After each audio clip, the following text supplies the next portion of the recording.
Good evening, my name is Dolores Whelan and I'm here on behalf of the Brigidoffaughart Festival Group to welcome you to our Cruinniú Lá Éile Bride, that is a gathering of Brigid's Day.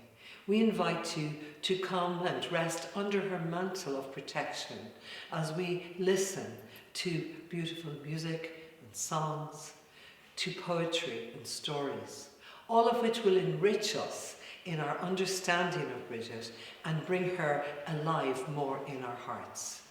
I'm here in the oratory at the shrine in Faughart in County Louth, which is reportedly the birthplace of Brigid. She was born here in 452, it's said. Nobody's exactly sure.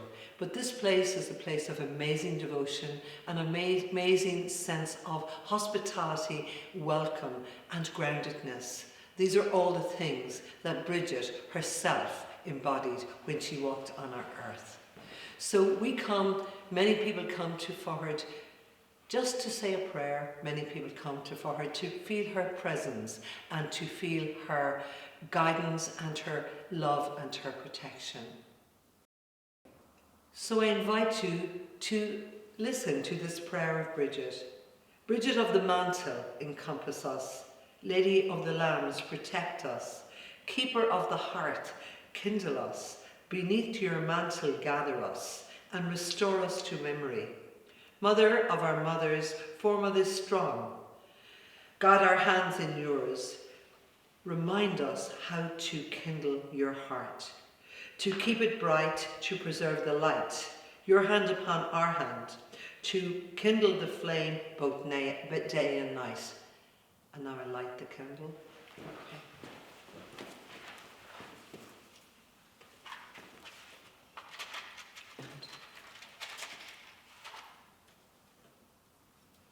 So I light the Brigid flame, which was relit from the flame in Kildare in 2008. May the light of inspiration grow in our hearts and between us as the year unfolds and the light increases.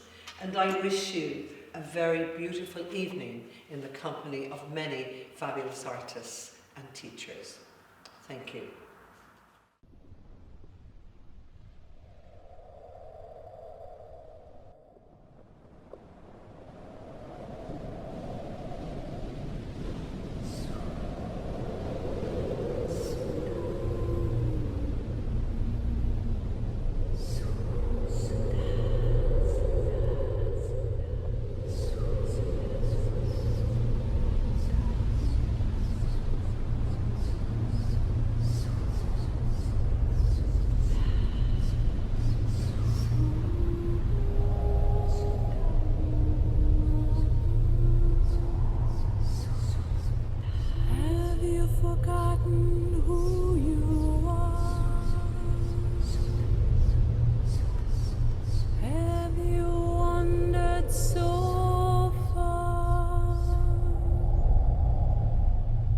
No trace of ancient story, but a tragedy of stone that stands alone.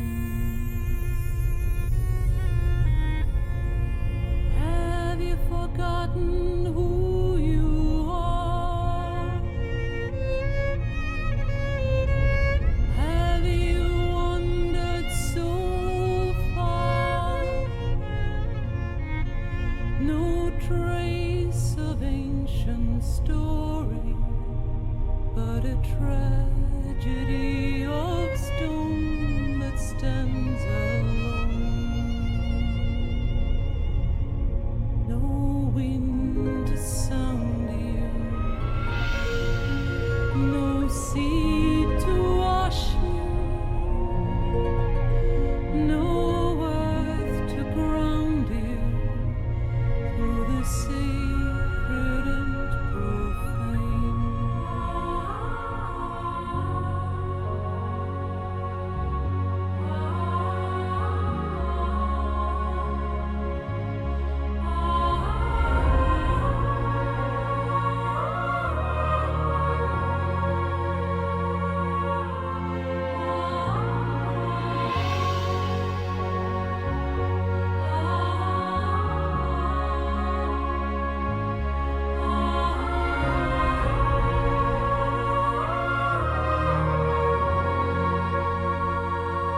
As the goddess of 1,000 blessings, opening your heart to the love and light within, opening your heart to the love and light within, weaving her way through your body, weaving her love through your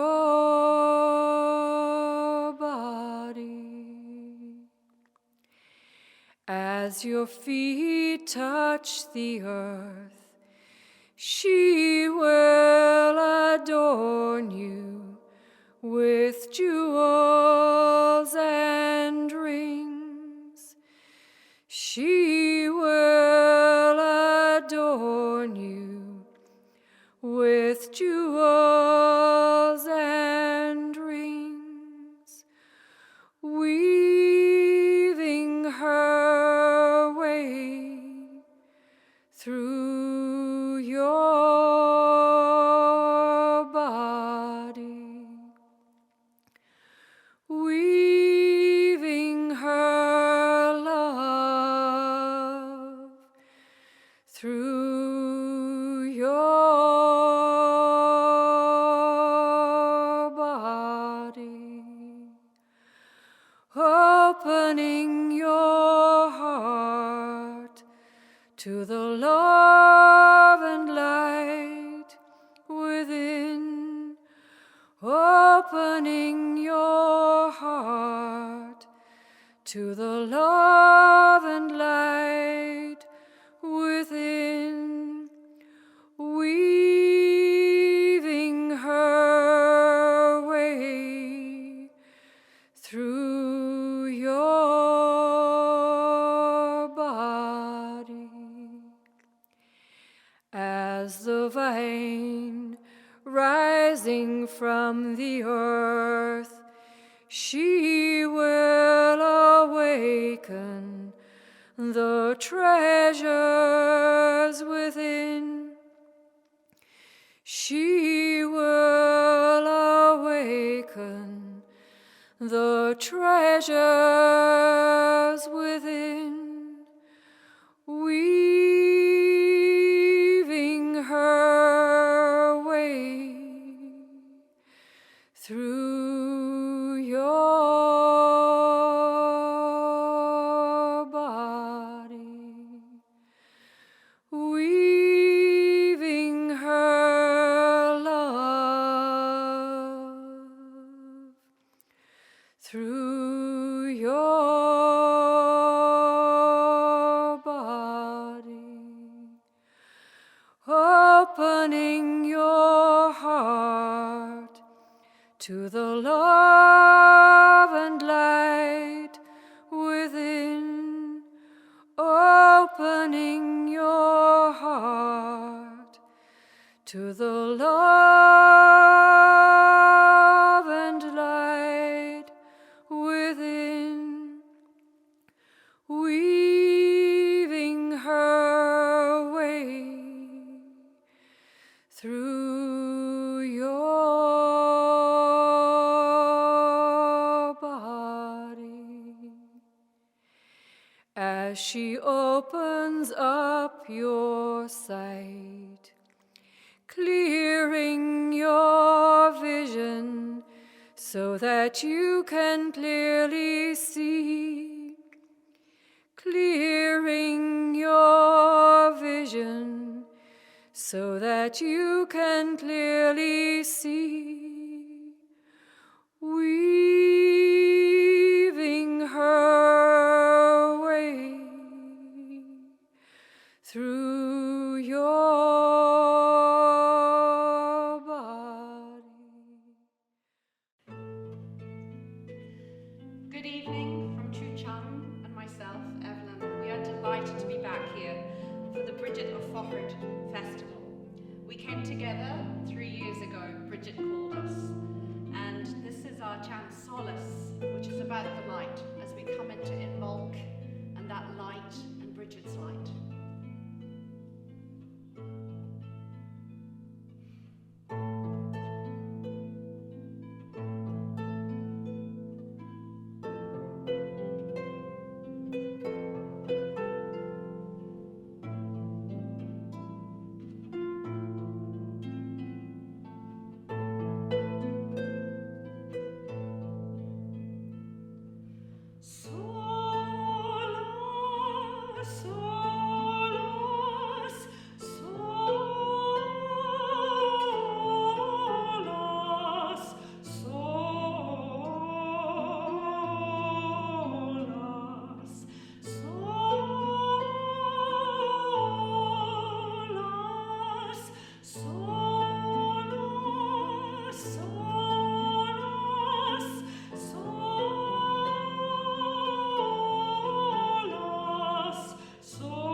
My name is Brigid. I'm a member of Dundalk Writers Group, and I'm going to read 2 poems inspired by monastic life and holy wells. There's a long history of monastic life in Faughart Hill, and I chose this first poem because it is set in a monastery garden, a place close to nature that provides serenity and inner peace.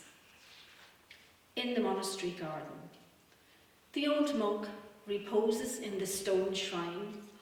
His hooded habit of drab, undyed wool falls in loose folds over his sandaled feet. A red breviary open on his lap.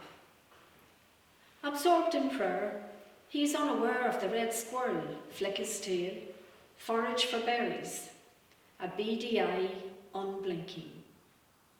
Bells summon the monk to vespers. He shuffles to the cloister. The squirrel scurries up the ash tree, carrying the word to treetops.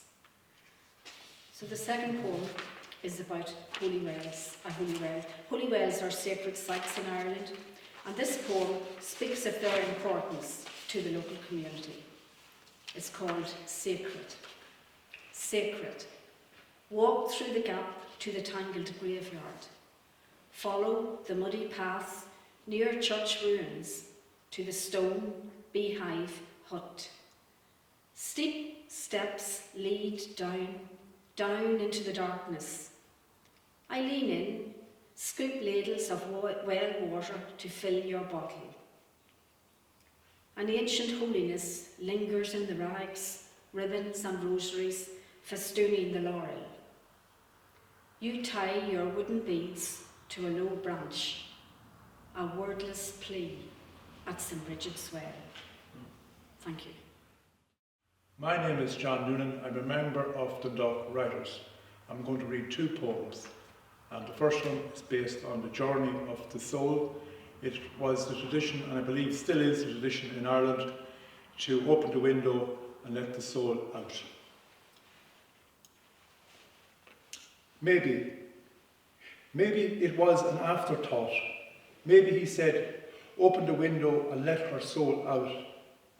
Maybe I saw his lips quiver like hazel leaves in a late evening wind. Maybe a soul waving goodbye. Maybe arrowing into a briar entanglement on the yellow bill of a blackbird, or whisper past an ivy altar in a broken abbey on Loch Ree. Maybe huff under hawthorn. Maybe dance with ascending ash and fire sparks that mingle with stars above Ishnock Hill. Maybe settle in silence of a dim-lit station after the last train leaves for the city. Maybe strap onto wild salmon combing river currents. Or maybe swooped up by an owl into an oak tree that unrings its song back to an acorn. Maybe glide young again on its wings absorbing moonlight towards an open window on a border of Clara Bog, expecting a baby cry. And maybe a soul full of light starts. And the second one is a meditation, a Brigid prayer. Everything in this hour seeds from within, and patience brings ripening bud to flower. Song in our ear, re-bless dangling colour on its returning journey through heather to heart. For clay sings back footsteps, even the muddy gap slides an opening in spring's door. This place, our Brigid, lets laurel slip green over its meandering pathways to solace. I climb down ancient stone steps, cupped hands swoop water towards my parched lips. Inward breath tightens like a net full of fish. Today this well holds its shivering self across the harbour of silt and shingle. Creation's purity bubbles up, seeds resprout in the greening valley below, clouds break, sun rays reach towards you, seeds of illumination begin from within. Sinead. A Tale of Brigid, born in the doorway. Told here by Ruth Marshall. A long time ago in Ireland, there lived a chieftain. His name was Dundalk. Now, Dundalk was married, but he was also very deeply in love with a slave woman. Her name was Brigid. Now, his wife was not too happy about this, and especially once she learned that Brigid was carrying her husband's child. It just so happened that one day, Brigid was riding behind the nobleman in his chariot, and they passed by the house where a druid, a wise teacher and healer, was living. Well, he came rushing out of the door of his house and said, "Stop, stop! Who is this woman who rides behind you in the chariot?" "Well, this is my slave woman, Brigid," said Dundalk. "Well, you must take great care of her, for the child that she carries will shine brighter than the sun and the moon and the stars in the heavens." Well, Dundalk went back home and he told his wife what the druid had said. And his wife was even more furious and jealous than ever, because now it seemed that the slave woman's child would even outshine her own children. "Send her away, sell her, I will not have her under my roof one moment longer." Well, the complaining went on. And a strong woman she was too, our nobleman's wife. And in the end, Dundalk gave in, sold the slave woman to another druid who lived far away in another part of the country.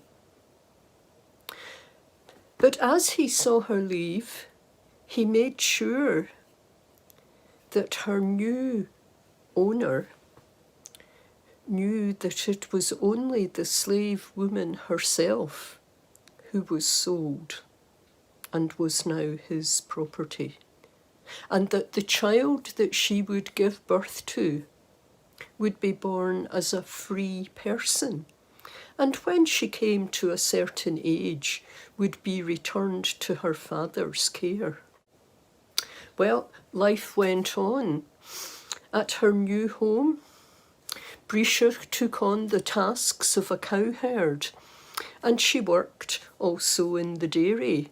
So she milked the cows, she cared for the cattle, and she made the milk into butter and cheese. Now, she was a smart and a lovely woman, a good company to have around the place. So whenever learned friends, wise men, holy men called on the Druid for a conversation or advice, they noticed her, and they noticed the light that seemed to shine around her.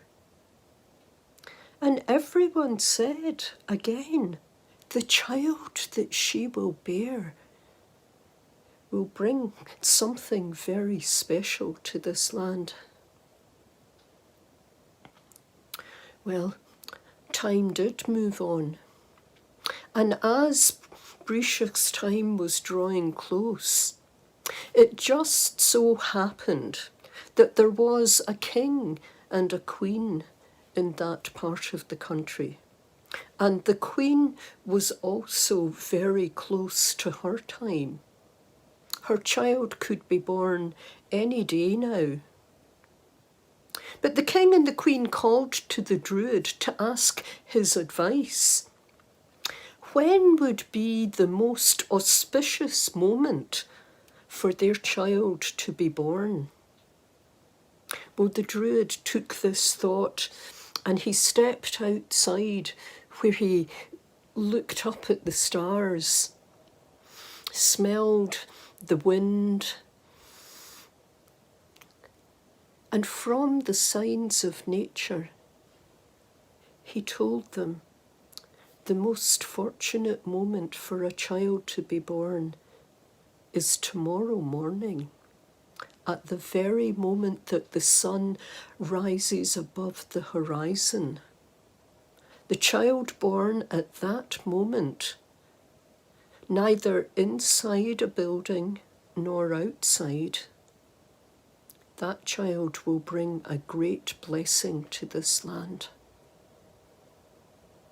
Well, the king and the queen thanked the Druid, got back into their chariot, and they rode off for home as fast as they could go, determined to be there just for the right moment for their child to be born.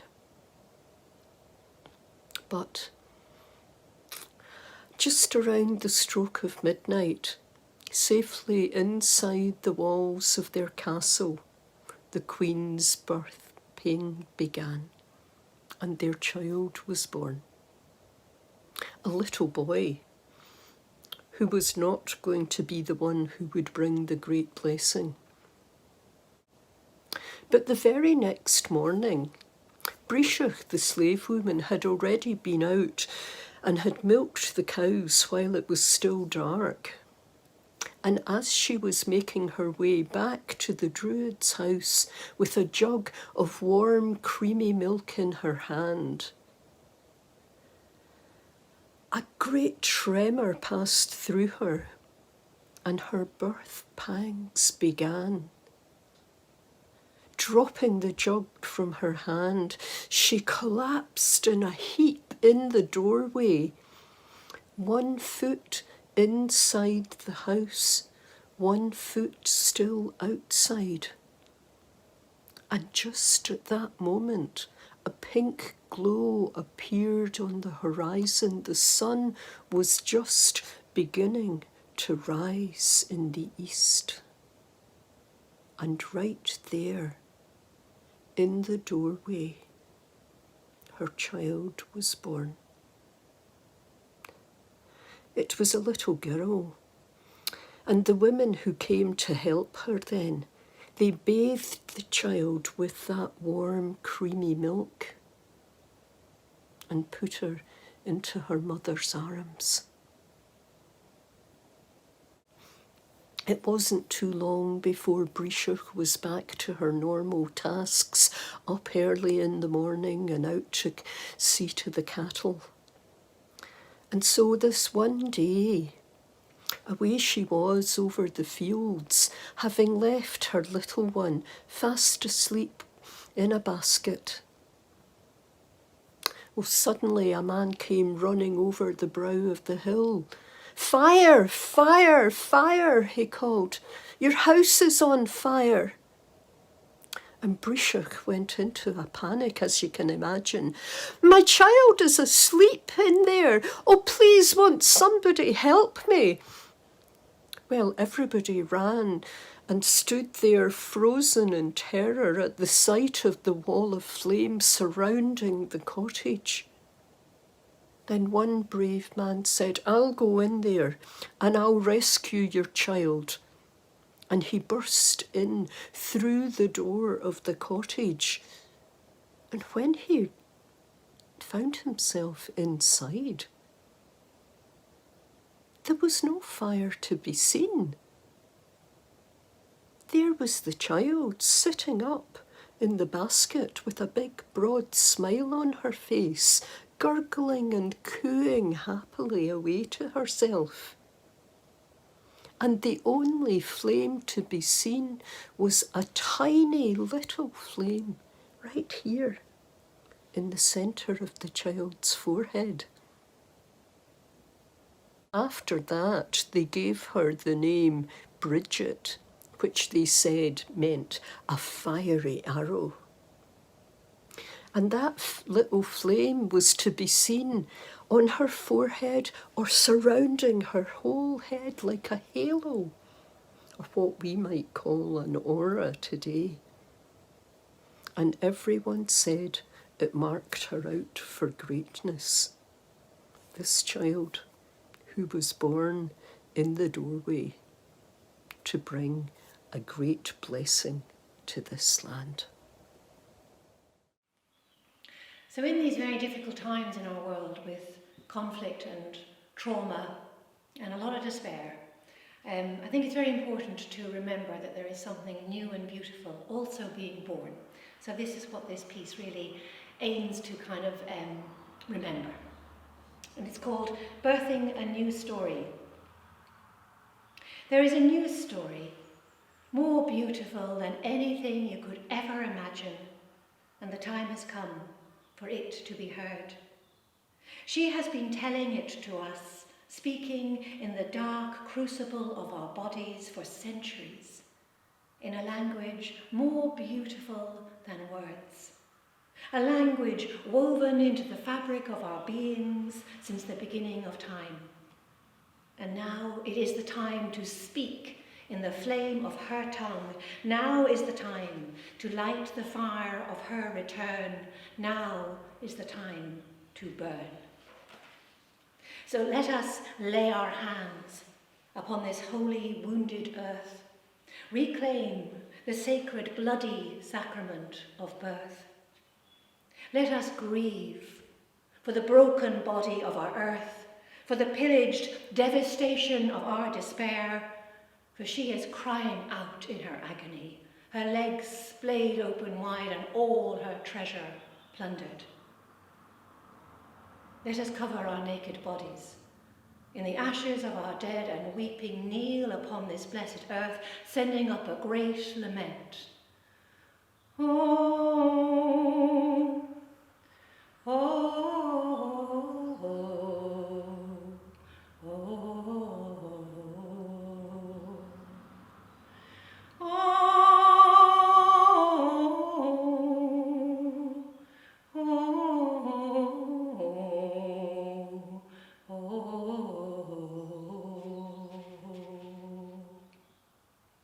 For this is our body, this is our blood, only we had forgotten. We had forgotten the place where prayer opens softly in the darkness of the body, humming with sweetness, the place where every cell and fibre of our being is ringing out an Angelus, an Alleluia chorus, an Ave Maria. So let us remember the deep well of our belonging, the holy mystery of our lives, and let us birth a new world into being. Let us birth this new world into being. Let us begin again to trust the sound of the sea calling us, feel a ripple of response, the answering cry of our soul's body echo through us like a prayer. Let us begin again to breathe in rhythm with the earth moving beneath our feet, moaning in her ecstasy, a psalm written in the body of our souls. Let us remember the opening prayers for this birth, moving through us like a dark river in a line ancient and unbroken, spanning the oceans of time. Let us remember the holy names for every living thing, each bird and tree and rock and plant. Let us listen deeply for a while to all their sacred songs. Song of river running free, deep song of ocean floor, of wind and wave and leaping whale, of pull and tug and turn of tide, of waxing, waning, wanton moon. Listen, the whole world is calling out to us, pouring its crazy music through the holy temple of our own bodies. Listen, and you may hear the whispered calling of your holy name, filtering through your body like a lover's prayer, reaching you through the centuries of your separation. Listen, and then perhaps at last you will know yourself to be beloved. For how could you have any other name than God's? For you have come from love, are born into love, and to love you are returning. So let us remember the deep well of our belonging, the holy mystery of our lives. Let us gather from the four corners of the earth and speak in the flame of her tongue, burning every illusion into ash until all that is left is love. Let us rise on singing feet from the ashes of our forgetting, arms flung towards heaven, a psalm flaming from every limb. Om Namah Shivaya. Om Namah Shivaya. Shivaya Namo. Om Namah Shivaya. Om Namah Shivaya. Om Namah Shivaya. Shivaya Namo.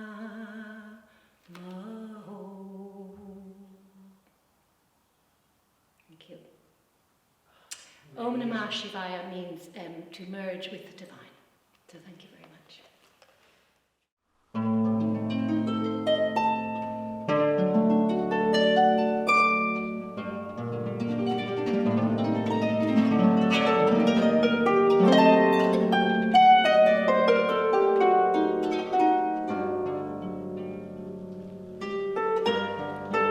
People of Era, hear her call.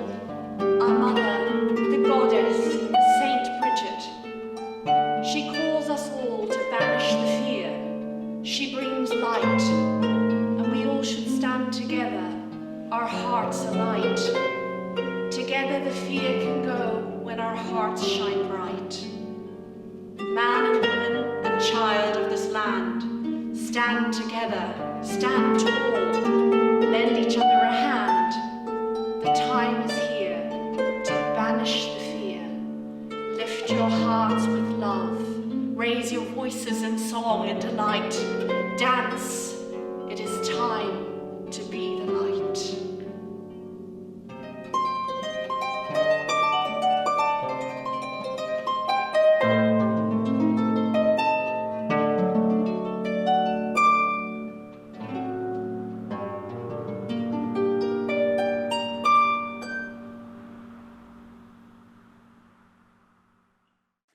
Hello, my name is Phillida Annamoira. I'm living in Edinburgh at the moment, but this video is coming to you from Norway, where my daughter is living with her partner. So my name is interesting to begin with, I think. It's called Annamoira, and this actually means caring for the soul. This name was given to me in 1999 when I was in Fintorn, and I was doing some work there with people at conferences. And one day I got the sense of Brigid just around and about me, and this old Irish was flowing out of me in the form of poetry and gucha, or ancient Irish soundings, which we usually use at funerals in Ireland, or we did when I was young. I'm 78 now. It's amazing how this energy of Brigid seemed to flow through me. I was able to go back into the ancient wisdom and draw from it, extrapolate from there something worthwhile for my practice in psychotherapy. Indeed, I had to use it for myself first, as I do all my practices, and see where this is going to lead me. Where is this Irish beingness? Where is this Irish entity going to take me? And she took me through, my goodness, through so many various alchemies that I could hardly believe it myself. First of all, I got the impression that everything had to be welcomed in.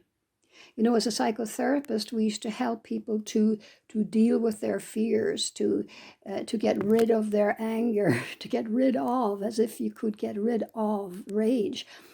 Rather, to welcome it in, to let it sit alongside your most beautiful grace that you are, a kind, loving person, and have rage sit beside you and listen to it. It's an old neighbor, you know, that needs to be heard. It's been there a long time, right back from reptilian times, you know. It's there. And so I was able to do that with most of my dysfunctional feelings at the time. And then Brigid had me go into this absolute cauldron. The stirring started, and all the past came up, all the stuff I had not dealt with, even as a psychotherapist, was right there for me in the Gaelic language. I could hardly believe it. And so it seems like my ancestors were also almost imploring me, please do this work. We are willing to heal, but we can't do it alone. And when you, Phillida, do your healing, we are helped along the way. So this was really impressed upon me in 1999, so much so that I started to write a book called The Celtic Book of Dying, with the help of Brigid energy flowing through me. And all the work I had done as a watcher with the dying seemed to make some kind of ancient sense to me. The wisdom was flowing there, how to be with the person who's dying, how to be the soul, how to be with the soul that's leaving. How can we help untangle the stuff of years? Can we? Is it possible? And so with the help of Brigid, my mentor and my personal psychotherapist, if you like, plunging me into the alchemy of the cauldron of compassion, finding that compassion for me first, and then hopefully being able to send it into the world. I wrote the book, and it did very well in German and in Spanish also, and this year it's coming out as a second, bigger edition. But what I'd like to say is all my years working with the dying with Elizabeth Kubler-Ross back in the beginning of the end of the 80s, actually. A lot of what I learned from Elizabeth was very wonderful. It was being with the dying. How are they? Can we have their wishes fulfilled? All that's really good stuff. But there was something else. There was another boundary I had to break down, and that is watching with the dying after they have been pronounced dead. And because of my own near-death experience in 1973, I could happily go there with people using the breath and using the old guha, the sounds. I was able to really watch with the dying and travel with the dead afterwards. And that's not a big boogeyman stuff. That's just being totally present and just tracking the energy, my own first, and then the energy of the being that's dying, the body that's dying, and releasing life force into another form of life. So yes, I'm trying not to ramble on here. You remember, I am Irish, and we go from one story to the next. That's my ancestral. My lineage is one about storytelling. Uh, but to keep this as short as possible, the alchemy that Brigid brings into my life and which I teach other people is mighty. We've got to be ready for it. You've got to be prepared, to go through the stages, the real stages of alchemy. Negredo, the dark night of the ego. I believe the soul doesn't have a dark night. I think it's the ego and all its dysfunctional sides that they bring in the darkness, or the opposite of light, seemingly, opposite of clarity. And when I was able to stir my shadows, my dark shadow and my golden shadow together, and see them as one, I could then project that out into the world. And no matter what is going on around me, I'm able to bring it into me first and say, okay, Phillida, what is that to do with you? What's going on at the moment in the world? Where is your confusion? What are you sending out into the collective consciousness? Are you helping the collective consciousness, or are you supporting collective unconsciousness? And this is all Brigid stuff. This is what I've written. And I find that it's exciting for me as I get older, to have these challenges, these within inside myself, so that then I can teach to other people because I've experienced it. I will not teach from a theory. I will not do that. That's the old patriarchal way. Get a theory, teach it, and condemn people who don't keep to it. But the feminine, the way of the soul, is to experience it in the soil. Experience that. Experience your jealousy. Now, can you experience it this time without judgment? Can you see the part of you that just says, I would like that too? And don't go into a big thing, I'm a jealous person, how awful, adding to the confusion. I could go on all evening. I'm not going to do that. I'm just going to leave with the thought, what am I sending into the world from my own personal cauldron? What am I stirring at the moment in me? What is Brigid helping me to see clearly? Are there things hidden? Like, the vegetables get stuck to the bottom of the cauldron. We've got to stir them up to the top, and that's not very pleasant. What is it in me that needs integrating, bringing it in? Falsha Ruav, welcome to you all. Jealousy, aggression, rage, whatever it is, fear, bring it in, bring it home into the hearth of yourself and warm it at the universal heart of love. Thank you. Go to the wells of your soul, my dear. Go to the wells of your soul, my dear. Go to the wells of your soul, my dear, to the place of your creation.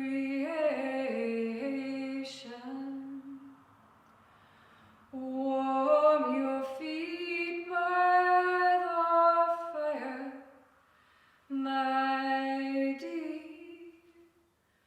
Warm your feet by the fire, my dear. Warm your feet by the fire, my dear. The fire of your creation. Drink from this well of your soul, my dear. Drink from this well of your soul,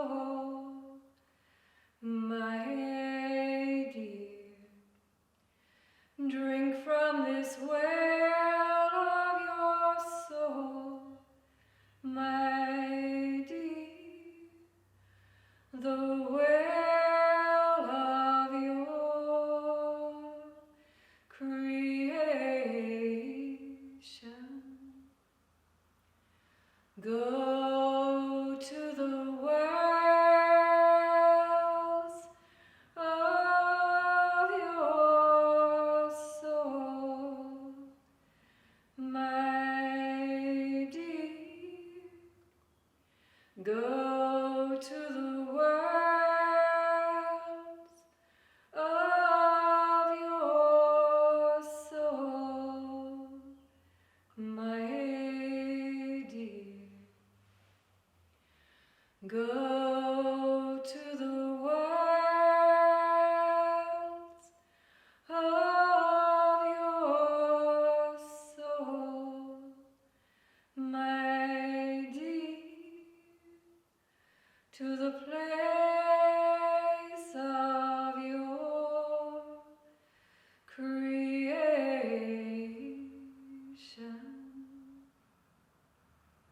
Then dance with the earth of your soul, my dear.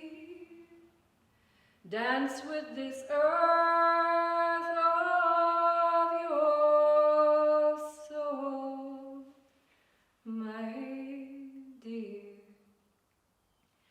Dance with this earth of your soul, my dear,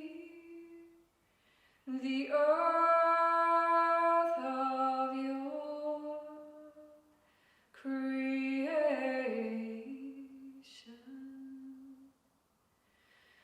Breathe in this breath of your soul, my dear. Breathe in this breath of your soul, my dear. Breathe in this breath of your soul, my dear. The breath of your creation.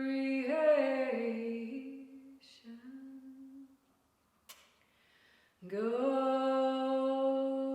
to the wells of your soul, my dear. Go to the wells of your soul, my dear. Go to the wells of your soul, my dear, to the place of your creation.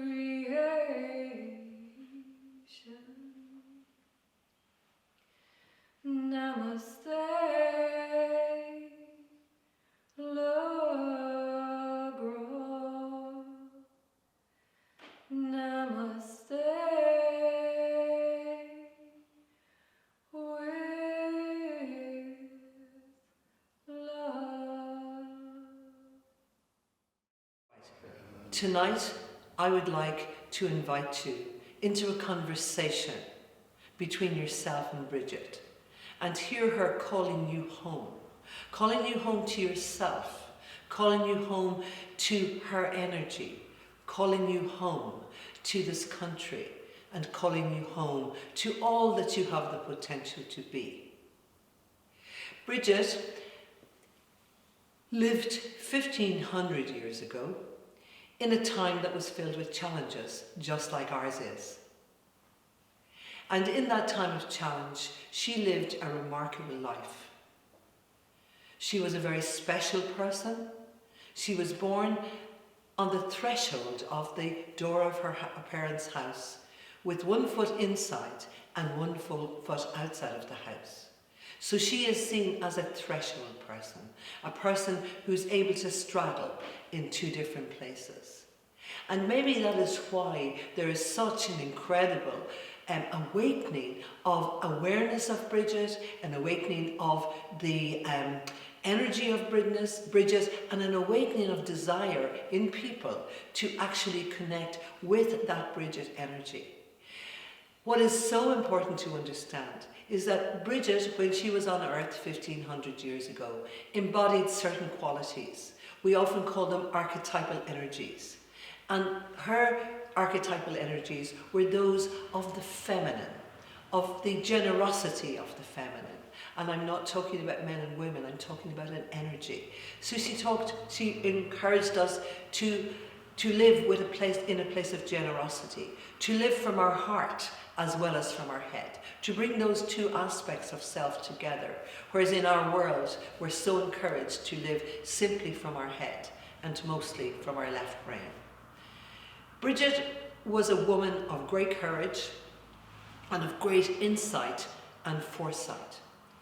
She always did what she was guided to do, and that guidance came from her deep alignment with the divine presence in the heavens and in the earth. She was a connecting energy between the heavens and the earth.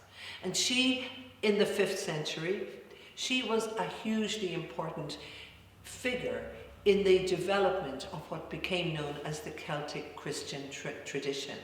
She was, however, on the earth in many other incarnations before that. She was there as part of the Celtic tradition and of the megalithic tradition, and as far back as we can know. But what is Brigid? She is that energy of life. She is that energy, the Njart. And the Njart is an Irish word for life force. And that Njart is what rises in the springtime. Brigid, the saint that we so honour in Faughart, in Kildare, and all over Ireland. And now we have this great thing that's going to happen this year in an informal way, and from 2023 she is going to be the matron of Ireland in equal stature with Patrick, who's the patron of Ireland. And in this act we are bringing together the masculine and the feminine energy into a greater harmony. I believe that this timing of this new bank holiday and the choice of Brigid is something that is happening because over the last 50 or more years there's been this gradual awakening of the importance of the feminine energy, because we began to see how all of our institutions and all of our society is based primarily on the masculine energy with the exclusion of the feminine energy. And that exclusion of the feminine energy leads to an unequal place within ourselves. We cannot live in wholeness when we're cut off from half of the energy that supports life. So Brigid, the choosing of Brigid's Day as the new national holiday, for me, speaks of a very important sea change within our culture. A sea change that understands that in order to create a healthy, vibrant and sustainable society, we must have the balance of masculine and feminine. And when we don't honour either aspects of that polarity, we live lives that are much less rich. So Brigid is coming back into our awareness. She's rising in our consciousness. And she's rising in our consciousness in a way, not as she lived it, but offering us opportunities. And she says to each one of us, how will you embody the quality of this or that I embodied? So how do you embody the quality of generosity? How real is your generosity, or how is your generosity stifled by your judgments? Brigid was completely aligned with heaven to earth through her prayers and meditation and her belief in the energy of the divine. She invites us to make our decisions, the important decisions of our day-to-day lives and our overall life, based on our connection with that divine realm. Within the Celtic tradition, we had this world and the other world were seamlessly together. And we have moved away from that, and when you talk to people about the other world, they think you're a bit strange. But in the earlier traditions of this country, we understood that this world and everything in it came out of the other world, the invisible place of where everything is created. Creation comes from that inner dimension. Brigid understood that, and that's why in all of the stories about her, you see that she didn't try to do things on her own. She did them on her own, but always in alignment with the energy, the unseen energy of the other world. She was very, very strong. She was very kind. She was also quite fierce when she needed to be, because she had very good boundaries and she had a very good understanding of what was hers to do, what she came here to do. And in doing so, she has left us a very, very rich legacy. She came here at a time, as I said, when there was strife. There is no time that doesn't have strife. And so she came into that. She was born here in Faughart, and she travelled all over Ireland in many different places. She set up her monastery in Kildare. And the lovely story about her asking the king for some land on the Curragh, and him smirking at her and saying, "Go away, woman, go away." And she said, "No, well, just give me what my cloak will cover." And he said, more to get rid of her. "Okay then." She and 3 of her sisters took a corner of the cloak, and as they walked, it spread and spread and spread until it covered the whole area of the Curragh. And then the king had to give it to her because he had given her his word. What that story tells me about Brigid is that when she got no for an answer, she didn't walk away. She found another way, and she was very creative. She didn't shame the king. She didn't make him feel bad. She just simply took a different angle, and he followed that lead, and then he led into the place where she received what it was that she needed. There are many, many stories about Brigid and her miracles, and one of the stories of her miracles was that she would always give away the food from her father's house, and yet it would always reappear for dinner. And why did she do that, and how did she do that? Well, my understanding, and it's the understanding of many, many people, she understood that the other world and the divine was the supply of all of her needs, and therefore she did not need to worry about scarcity or lack. And I think this is an amazingly important story and lesson for us at this time, when there is so much fear in the world. So much fear. We're just coming out now of 2 years of very, very challenging times. And there is a lot of fear, and understandably so. However, we need to learn to identify not with fear. We can acknowledge it, but identify with the trust, the kind of trust that Brigid had that allowed her to take bold and courageous steps in her life. She took steps that were quite unbecoming for a woman in the 5th century in Ireland. She wouldn't marry the man that her father wanted her to marry because that wasn't her destiny. She knew that that wasn't her destiny, so she headed off and she did what she needed to do, even when it went against the wishes of the dominant culture. And I believe that at this moment in time, we are on a huge threshold. And interestingly enough, we celebrate Brigid mostly at Imbolc. And Imbolc is that season which is between, towards the end of winter and the beginning of spring. It is, however, both a liminal place and a fragile place, because the seeds which were sown way back in the depth of winter are beginning, like the crocuses, not the crocuses, the snowdrops, to appear up above the soil. But what we have to understand is that at this time, we have to be very gentle.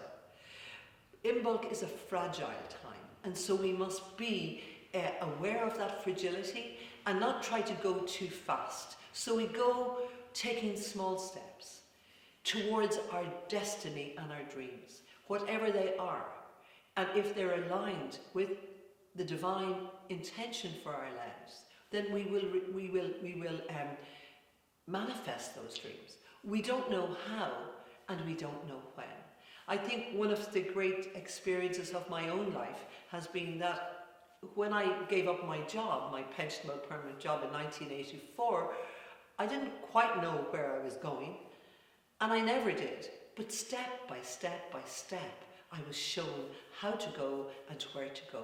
And one of the things that I would say absolutely clearly about my life is every day of my life I've had the physical things that I needed, even though I didn't have a real job all those times, but I always had the faith to trust in the manifestation from the other world, and that has been my experience.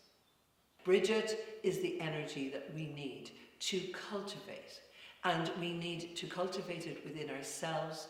We need to encourage it within our society, because the qualities and the energies of Brigid are those energies that will bring us home to ourselves, will nurture us, will allow us to be more gentle and kind, not only to ourselves, where we have to begin, but in all of the situations we find ourselves.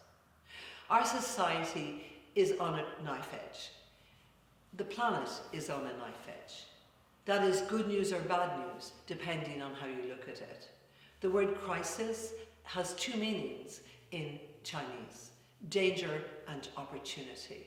We saw during the pandemic of the last 2 years great opportunities to change some of the ways we lived, some of the beliefs we had, the values we had. We're still on the edge of that pandemic, and we don't know where we're going to be in a year or in a month or in any number of years. But what we do know is that if we align ourselves with the energy of the divine and allow that guidance to come through into us, we will always be where we're meant to be, even when it feels difficult. Because remember, there is no growth of consciousness, as Carl Jung says, without pain. And a lot of the pain comes to us when we find it so hard to let go of things that we have become used to. And you know, one of the things that I often say to myself, because is, you know, why do I need to hold on to that? So my question for you tonight is, if Brigid were here today, and she is, embodied in Faughart and in this Crinu, underneath her mantle, Brigid's energy is present, and it's present in every one of you who have chosen to be here tonight. This energy of Brigid is the energy of courage and daring to be different, daring to step out, and daring to become free. Because at this moment on the planet, there's a big kind of challenge between, will I choose freedom or will I choose to be submissive? We must choose freedom, because freedom is where we will find our courage and our connection. Brigid came into physical being around 1500 years ago, and she embodied certain qualities, and those qualities have now become part of what it means to be human.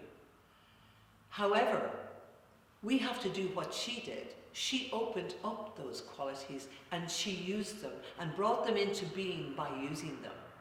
And so we have to say to ourselves, am I courageous enough? Am I free enough in myself to take any of those qualities and embody them within my life? And I'm talking about fearlessness, courage, unconditional love, generosity, trust in the divine, and many, many more. And so what's really important, sometimes in bulk or sometimes after being at a retreat or something, I get very enthusiastic and I want to do all of them all at the one time. So what I would say to you today or tonight, what are the qualities that you see in Brigid that you know are also present within you? And ask yourself, what steps do I need to take in order to bring those qualities into my life in my own unique way? And I need to ask Brigid for the support and help that she can give you. And when we do that, we are becoming agents of transformation. Before we do that, we must be able to look at our own shadow, to look at where we're stuck, because to be an agent of transformation, we must also do the inner work that's required to clear away those obstacles that will stop us becoming all that we can become, stop us becoming people of the light, flaming the flame of Brigid, fanning the flame of Brigid, so that it burns like a beautiful, beautiful light in the heart and soul of this country. Garamahagas. This next piece is the Ave Maria by Bach Gounod. Once again, it is this message of the mother's love.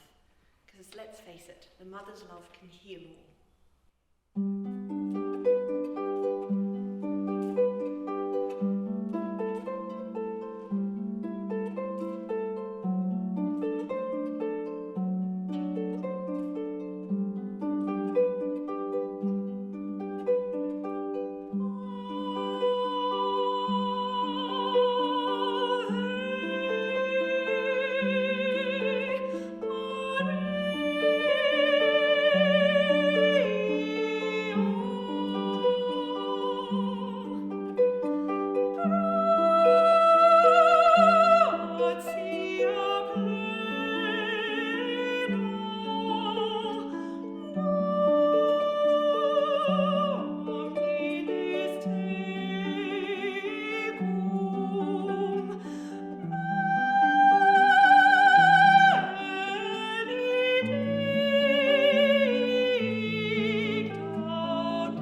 Good evening, everyone. My name is Geraldine Whelan O'Mara, and I am leading this meditation this evening from St. Brigid's Oratory in Faughart. So as we gather together on this night of Brigid, become aware of this special time and place as we transition from darkness into light. During this meditation, we will connect to the energies and qualities of Brigid, so that you may access them and embody them in your own lives. We ask her to open our hearts to connect with her powerful energies, so that we can spring forth with the flame of Brigid burning brightly within us. So as we begin this meditation, take a comfortable sitting position with your hands resting gently on your lap, your spine erect, head and neck straight, and feet firmly on the ground. And when you are ready, if it feels comfortable to do so, just gently close your eyes.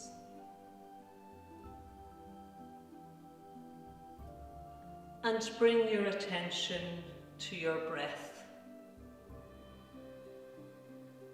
Be aware of the breath going in and the breath coming out.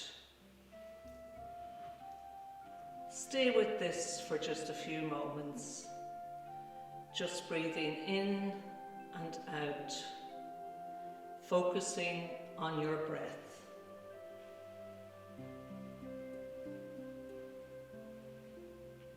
And still focusing on your breath, take a deep breath now.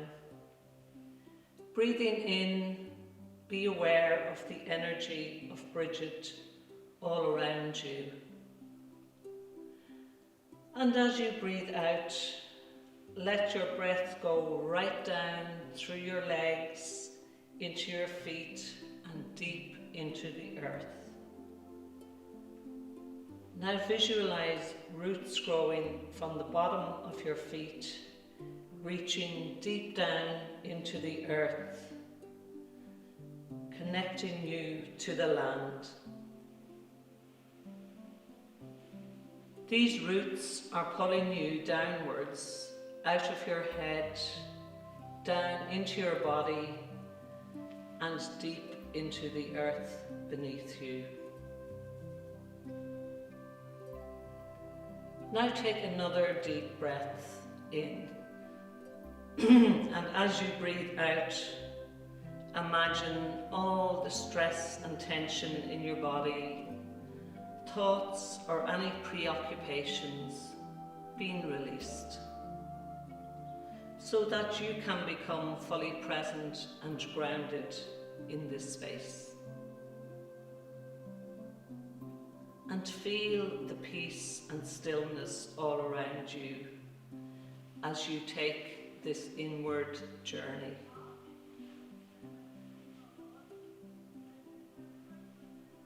And now I invite you to focus your attention on your heart. Place your hand over your heart and bring your awareness to it. Focus your breathing on your heart and imagine your breath flowing in and out of your heart area. Slowly breathe in and out of your heart. And just take some time to feel how your heart is in this moment. Picture it Sense it and feel it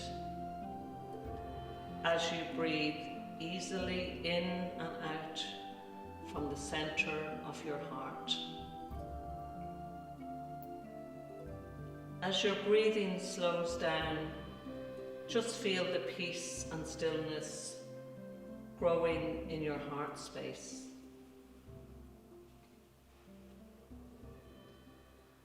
Now, from this place of stillness in your heart, visualize the eternal flame of Brigid, goddess and saint, burning brightly before you, lighting up your way as she invites you to connect with the energies and qualities of her heart. Feel the gentleness and compassion that radiates from her heart towards you as she shares her radiant light and energy with you. And as you deepen your connection from your heart to the heart of Brigid, notice the wonderful qualities that she embodies. Feel her sense of deep inner trust, compassion and healing, strength and gentleness, peace and harmonies, and all the qualities that she embodies. And as you remain connected to the heart of Brigid, connect your heart with these energies and qualities and ask her to guide you with her deep inner trust, to know that you are fully protected and guided at all times, and that all your needs are met. As your connection with Brigid deepens, see her eternal flame burning brightly, bringing alive the beautiful light that shines in all of our hearts. Know that her eternal flame represents the light that never leaves us and can never be extinguished.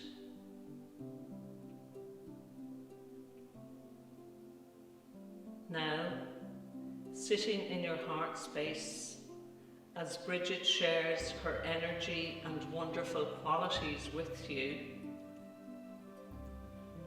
take a moment to reflect on how you can embody some of these qualities in your own life. How can you embrace and live those qualities in your everyday life? Just take a few moments to reflect on this.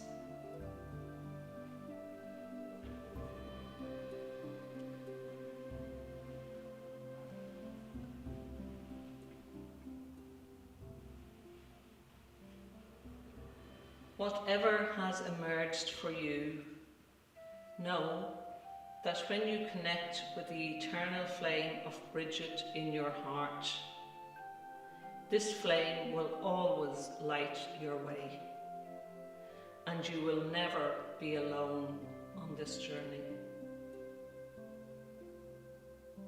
Now ask Brigid for the wisdom, courage, compassion, patience, and other qualities you may need to face the challenges you might encounter as you move forth on your journey.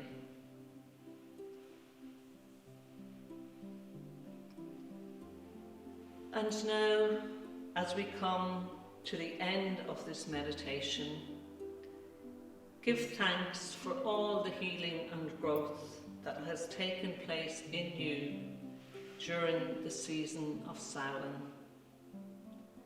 And know that this period of darkness has prepared you to move forward into Dundalk.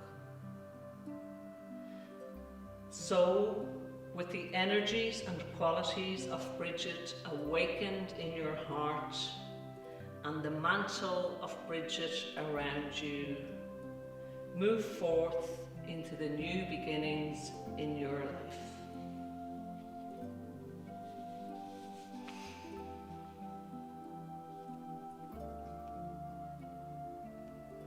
And now, when you are ready, just gently open your eyes and return to this space.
Mm-hmm.